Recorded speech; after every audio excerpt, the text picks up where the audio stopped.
Hi guys, perhaps there was a time when the Republican Party was not packed to the seams with people who would struggle to tie their own shoelaces.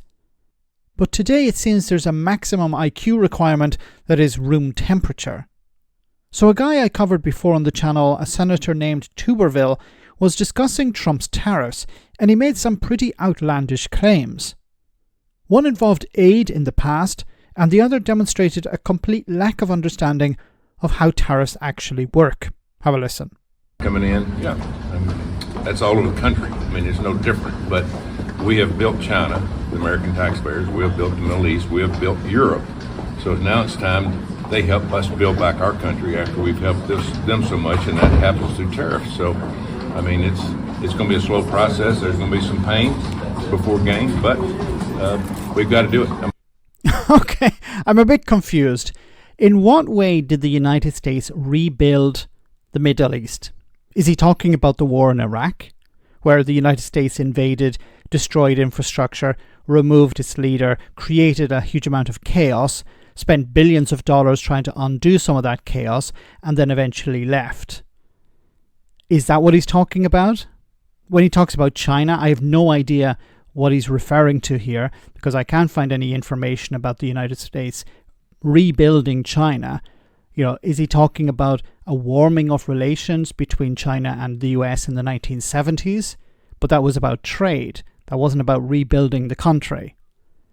And then he eventually gets to Europe. Okay, I think what he's referring to here is the Marshall Plan. The Marshall Plan was a huge project, about $150 billion in today's money, pumped into Europe in order to what? To create a more prosperous Europe, but also to create a Europe that's no longer within threat of Russian influence.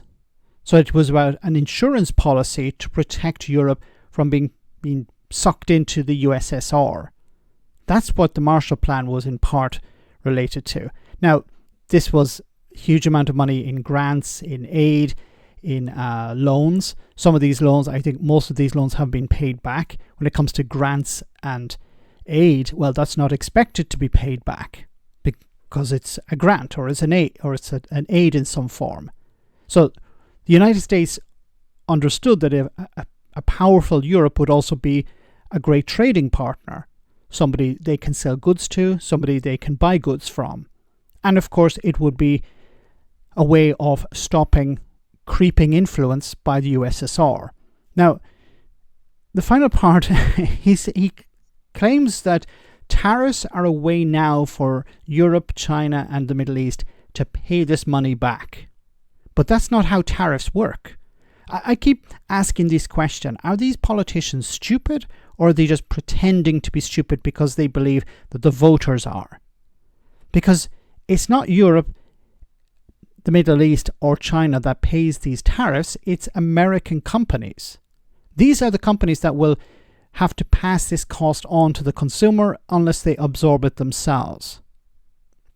The whole point of the tariff is that it drives up the cost of goods in the country that's imposing the tariff in order to protect its own market or to discourage importation. But in the short and medium term, until that manufacturing has been replaced by internal production, the consumer is going to have to pay more. So it's not Europe, the Middle East, or China paying the tariff. Of course, it's Americans. First American companies, and then eventually American consumers. And this is going to add to inflation at a time when many people are struggling with the cost of living crisis. These people either don't understand what they're doing or are pretending not to understand. And honestly, I don't know which is worse.